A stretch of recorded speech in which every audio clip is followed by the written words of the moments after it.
day, viewers, and welcome to another edition of our Cancer with Dr. Denise Edjo, the CEO of Commonwealth Cancer Foundation, in partnership with Plus TV Africa. We want to thank you once again for joining us as we discuss what's going on in this cancer space from the perspective of advocates. 2023, we're on a mission to make a statement.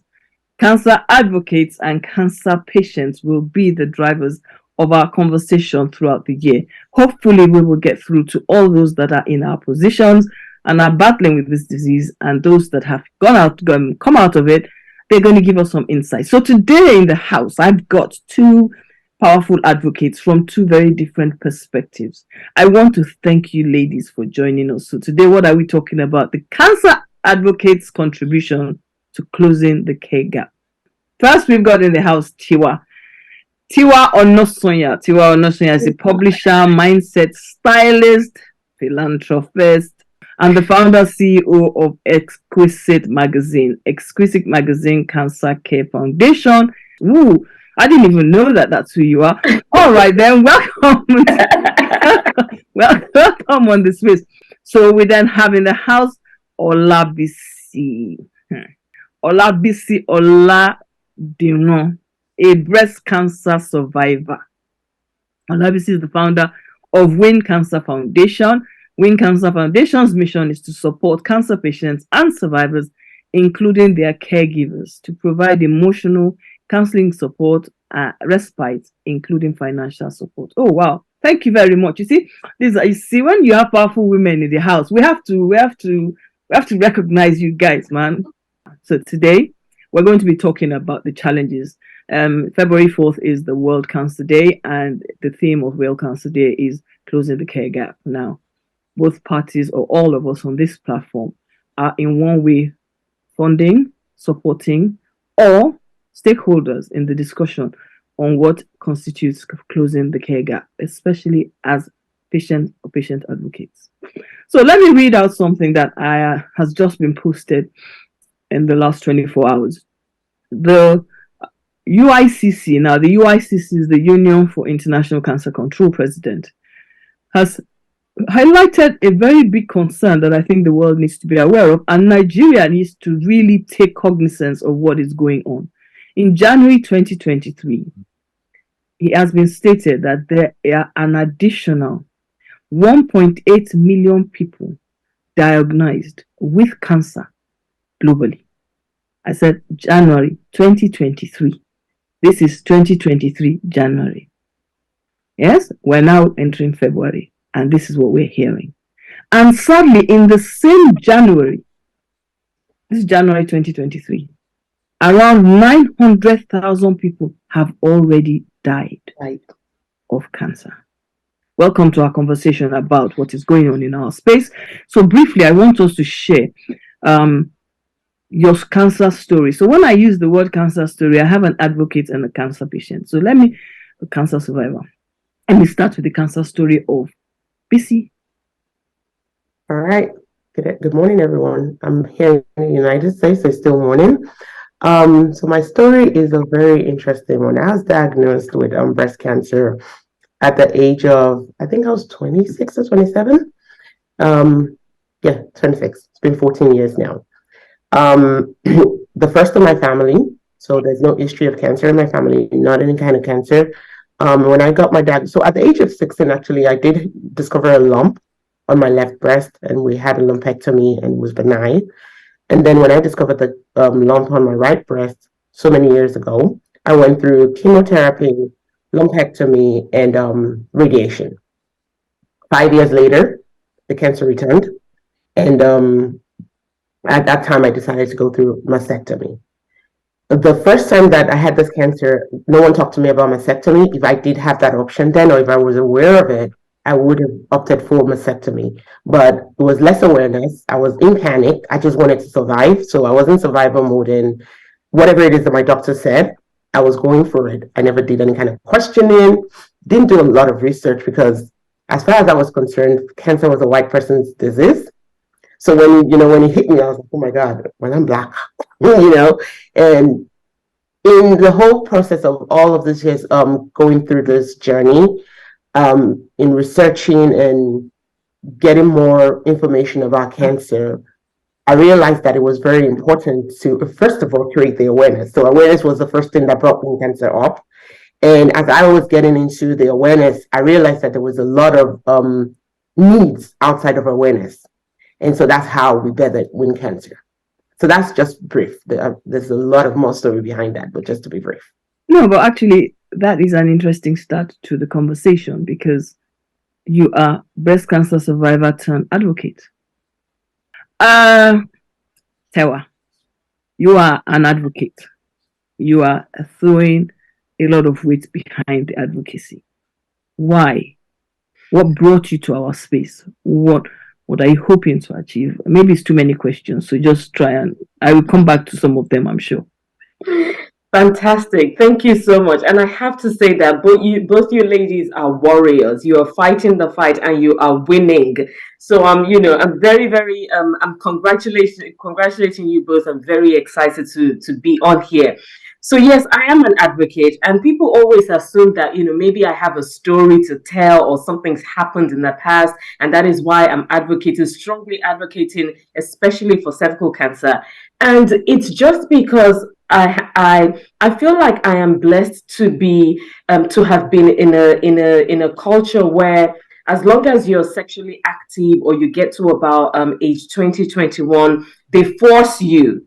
And when I say force you, they don't, tell you nicely to go and get screened for cervical cancer. They actually, they tell you to get screened. If you're not getting screened, they send you a letter. If you're not responding to the letter, they would call you to go and have your screening done. And that's because a lot of women are dying from a cancer that is 100% preventable, and they want to stop it. And then I moved to Nigeria, kind of like started going back and forth to Nigeria in 2008, 2009, thereabouts. And one day I was speaking to one of my friends who, at that time we both had 2 children. And, I was just talking to her and saying that, I'm going back to England. I have a smear test, a pap smear booth that I have to do. And then she was like, what are you talking about? I'm like, huh? What do you mean, what am I talking about? This was the first time that it actually occurred to me that not everybody, even people that are educated, not everybody knew about cervical cancer. They didn't even know. And she was looking at me with a blank face, like, what are you talking about? And I'm like, the test for cervical cancer that you have to do every 3 years? She was blank. We've had 2 children. That means, and the reason I keep saying we've had children is because even after I had my son, they did a swab to just check that everything is normal. And I'm thinking to her, have you never had, she said, no, she's never had a screening, and she doesn't even know what I'm talking about. So at that stage, we'd started Exquisite magazine. I think Exquisite started in 2003. So we've been a few years into that. And then, so I came to England, did the test, but I was a little bit worried. And I was scared as well. So I started doing a bit of research. And then I found out that according to the WHO report, 1 woman dies every hour of cervical cancer in Nigeria. I was like, what? And apparently, and 1 woman every minute of breast cancer. And then I kept reading on. And I'm like, oh my God, this is not acceptable. And because my magazine is a magazine that, where fashion, beauty, wellness, lifestyle for women, who else should advocate for this other than the magazine? That was why in 2010, we started something called the Exquisite Magazine Fashion Party, where we thought, okay, let's use fashion to bring people in and then tell them about cervical cancer. And then the following year, we were able to raise a bit more money. We were like, okay, you know what, let's do a fashion party, then get everybody to get screened on the day. And we did. That day, we were able to screen 100 people. Guess what? We had 20 people with pre-cancer cells. This was in 2011. Unbelievable. And then by 2012, we were like, okay, you know what? Instead of all these monies we raised, to God's glory, even though we don't raise the amount that we want, but these little monies that we raise, instead of doing a fashion party where we have to pay models, we have to pay makeup artists, let's do a walk. Let's do a walk where bulk of the money we now have will go towards screening people. So what we started to do was, okay, yeah, let's do a walk, raise awareness. And the big thing for us is raising the awareness, because we found out that Nobody. No, and when I say nobody, maybe like 0.001% of people in Nigeria then know about cervical cancer. Because we did it, I don't know if you're familiar with the Palms, the shopping mall in Lagos. We did a survey in 2011 or so. We did a survey at the Palms, and about 99% of the women didn't know about cervical cancer, and then the ones that knew haven't been screened at all, never. And I'm like, this is ridiculous. So we began, just trying the best we can, raising awareness. So what we started doing is with the magazine, we would put a sticker on the cover of the magazine saying cervical cancer is preventable, go and get screened. We just wanted more and more people to know about it. And then we began the screening, and then we said, okay, you know what? People get screened. What happens after? It needs to be out there as well that January is a key month for women. For cervical cancer, yes. We all have to keep campaigning that. I think that for everybody that is watching, you've all gone through the January experience, and you should know that the women have been making a lot of noise, and we continue to make noise. And let's see how we get on. So thank you, Tewa. But I need to move this now. So, what are your desired expectations in closing the care gap? Because we are struggling as a country, and we have to be realistic. We can't keep lying about this. So give me 3 expectations you have. Financial? Give me 3 expectations. My huge expectation would be, God help us, funds to be directed at preventative measures, and also people that already have cancers to be able to help them survive even better. I say preventative measures because the awareness is still very, very low. And if the awareness is there and people are going out to get screened and people are not scared to get screened, we will get somewhere, especially with the preventable cancers. People should know that, during your period, or is it after your period, feel around your boobs to be able to do this. People need the information. Information is key. So when we're even talking about finance, we're not only talking about finance for treatment, we're talking about finance to, make everything more visible. Let the publicity be out there. And then, having that care for people who already have cancer so they're not dying from these cancers. Fantastic. Okay, now, I question, how many oncologists do we have in Nigeria? As of 2021, we were at 70 to 80. As of Exodus going on now, how many have we got left? We have a population of 200 plus million people. We have a cancer community of, at least globally now, they say it's 1 in 2. So let's divide it. That is half of 130 million is 65 million that we expected to have cancer in Nigeria. Let's start counting these maths properly. So in my view, I'm asking now, I'm looking at this and saying to myself, okay, as an advocate, let's be honest, we are setting cancer patients up. Or are we setting them up to take this screening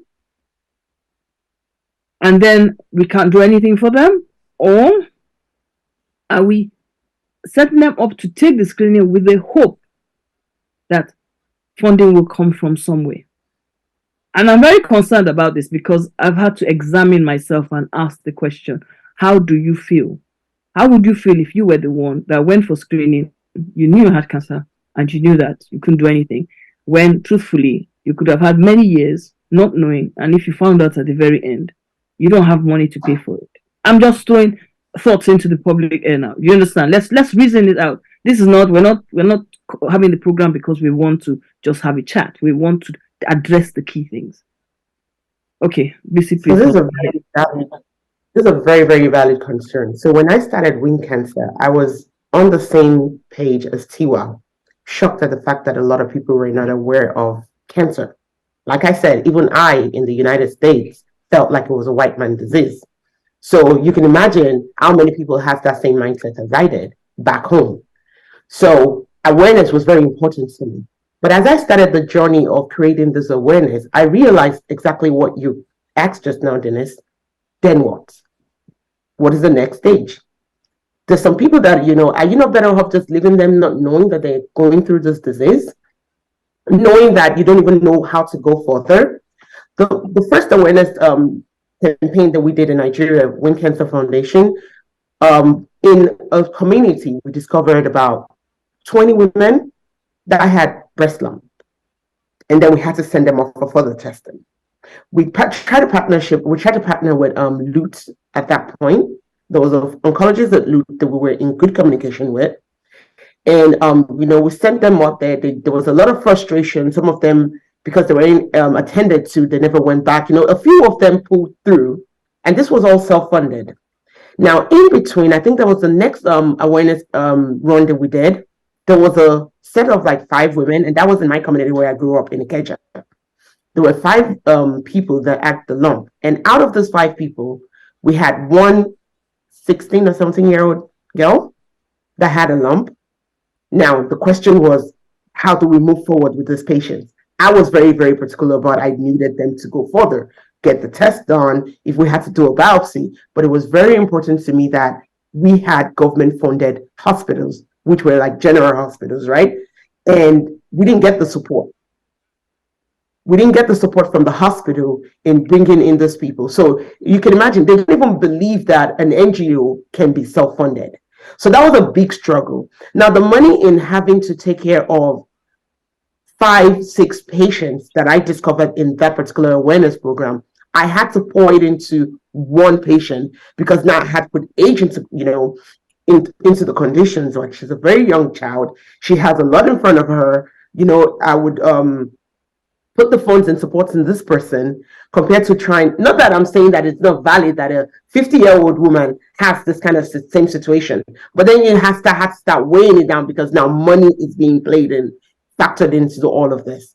So for me personally, it keeps me thinking, do I really want to create this awareness in exposing these people to this disease and not being able to help them further because I don't have the capacity to, I don't have the funding, I'm not having the support of the oncologist. Then I came to a conclusion, I will rather partner with these hospitals. And that's one thing that Win Cancer is very big on lately. I'm not sure if you noticed, we do a lot of awareness on social media, but now we don't really do awareness campaign anymore because now we partner with the hospitals, identifying patients that are struggling to pay, and we pay directly to the hospital. And that is a huge way to give back, the way that I see it, because I create this awareness, I expose this person to this disease that they weren't aware of, and I can't do anything to help. My conscience just couldn't handle it. So that's where the Win Cancer Foundation community decided, the team decided that would be a better option until we find a resolution to this problem. So for me, that is, you think about this all the time. We create and I'll give you one story. There's a lady that we actually, during our screening program, we detected a lump. She actually did have stage 1 cancer. And we were willing, because she was young, I think 40, 35, we were willing to go ahead with the payment. And then, she reached out to me and said, Madam, I'd rather you give me this money. My children they don't have food to eat. And you want to go pay millions of dollars to pay for my treatment. I need to be able to take care of my family, feed my family, before I can think about taking care of myself. So we go through situations like that. Thank you, BC. You see, when I say to you guys that this conversation is not about individuals, we all have pain in the system that we are very aware of is killing all of us, because you cannot do this if you don't have the passion, because you will cry sometimes. Thank you, definitely. And I do agree with you, Bisi, but to an extent though, because I believe definitely after the person's found out they have cancer, care is very, very important. But I have to say that the awareness goes hand in hand with that as well. And I'm going to speak from a cervical cancer perspective, because that is the cancer that is 100% preventable, that if they are being screened, if people are being screened, if people are being tested for HPV, if children start getting vaccinated, amen, by the government, we will definitely close that gap. And my big thing is we want to reduce the number of deaths from the next generation. yes, when we do the screening, people will find out they do have or don't have. But the people that do have, they have to find, one way or the other. If the government can help, if personal, if help one way or the other, and it can, it can be from all different. It can be from different spaces, even NGOs as well. But I think the big thing is, yes, they might prioritize food over the care, but it's still important that they know what's happening to their bodies and not saying, oh, somebody in the village, which is the thing that most people go for, especially in the rural areas. It's somebody in the village and blah, blah, blah. So the awareness needs to be there for them to know that there's something that they can do as well. Just to add that. Thank you. I do agree with you that it comes hand in hand. I totally agree with you, but I'm just saying based on my experience, yeah. I think if you have to be fair, all of us agree that all of us have different points. You see, like I always say to people, I only do awareness. I don't engage with treatments and all that because I know I can't deal with it. It's like telling me now, let's go and visit people in the hospital. I can't do it. So all of us, if all of us could stay with what our strengths are in the campaign, we most probably will do a lot better. But what we try to do is we want to be jack of all trade, master of none, and then we're not able to measure progress. And I need us to be measuring progress. Okay, now if I asked, so let me put it this way. If asked to name one thing, please, you want the world to do for us in Nigeria, that is the different cancer global organizations that can support us, because 80% of Nigerians are dying of cancer. So there's no need. Meanwhile, 80% of cancer patients in the world are living. So let's one thing that you feel that we need to do, because that's a question I had to answer. So I want to know your views. And mine focused specifically on research funding or strategic, emotional, and financial aid for those with long-term disease. Yeah, that is because you can't pay for if you're long-term disease, you're broke, you become homeless, you don't have anything. So everything goes. And with the current global economy that's been going on, it's worse. Okay? So this is very fast now. What is yours? BC? Those are very key, right? So since you've already pointed that out, I'll go on the next level, which would be subsidized funding for treatments. That is very huge because when you think about, like I said, Win Cancer pays for a lot of treatments for patients. And when we think about what it costs to actually get a scan, a radiation, get chemotherapy, it is killing. It is not, an average Nigerian cannot afford to pay for one treatment, not one circle. And then you see them go through 6 cycles of chemotherapy. So for me, it is big that government is able to subsidize treatment, subsidize funding for treatments for cancer patients. Thank you. Sarah, what is your one thing and why? My one thing, and that's because you've mentioned finance, and I think you've both mentioned finance, and I think it goes under finance as well, is free screening. Free screening for cervical cancer. Free screening. Free screening. Thank you. That's what I would say. And reason being, cervical cancer is 100% preventable if caught early. So let people who are sexually active get free screening. And I suppose it goes under finance because the government would need to put a budget to be able to do that. But free screening, if we're saying we want to close, I go on, I know, but it's just something that I'm just like, So no, but it's fair. It's a fair comment because free screening is free screening. You see, like that's what we're trying to address. So I agree with you, and we're now in a place where, from what I understand, Nigeria has now gotten to the point where we are going for what's it called? We're going for third quarter. Under 16s will now have access to free screening. So all of us are here now. We're going to be police people. We're going to monitor this thing last, okay? Because we have to make sure that it does happen. And we want to see we want them to give us numbers because nobody wants to give us numbers. We can't continue. They say, well, if we're screening, how many? We don't yet know. We want to know. So let's keep an eye on that space. And as I think as we get ready to round up, I want us to quickly you all will give me one goodwill message to the cancer patients, survivors. One goodwill message. I think the message will be to remember to think healthy. In as much as, they're going through what they're going through, remember to think healthy and think happy thoughts. I strongly believe, and this is from my mindset styling background, I strongly believe that everything, we win and lose in our minds first. And if you already feel, very low, like it's not going to happen, you're not going to be healed and things like that, that's what will happen. So I would say fill your mind with happy thoughts. Think health.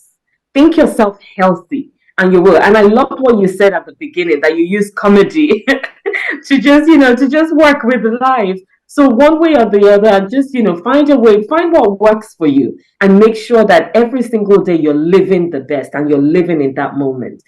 Cancer is not a death sentence. Yeah. And I tell everybody that. Mm-hmm. And I leave everyone with that. Like, if I go to speak, if I counsel with people, I would always remind them, no matter what it is that you're going through, cancer is a death sentence. It is very important to keep communication open. They say a problem shared. Yeah. A problem shared is a problem solved. So cancer is not a death sentence. I want to thank you, ladies, very much for your time, for engaging with me today. I want to say to the viewers, we're all sitting here and we laugh. We laugh because you have to have some level of finding yourself in the midst of any storm. And no matter how hard this or what you see as a storm raging, please reach out for help. You can find all my guests are on the social media spaces. So Tewa, please, can you quickly give us your handle? Okay. Ours is at imac_cervical cancer foundation. imac, EMAC. Thank you. And the same applies to you. Win Cancer Foundation on Instagram. Win Cancer Foundation, WIN Cancer Foundation. Thank you, ladies. I really appreciate your time. I really appreciate what you've done at Poem Plus TV. We really appreciate your engaging in this conversation. Follow us on our social media page, Commode Cancer Foundation. We've got a YouTube page which will host these videos. So like them, share them, and the more we share, the more we like, the more we spread the message. So thank you, Plus TV, for funding this campaign and for encouraging us to continue. We really appreciate all that you're all doing. And to all those out there, together we fight, together we win. We will get through this, no matter what the battle is. Thank you all, and have a lovely, lovely day.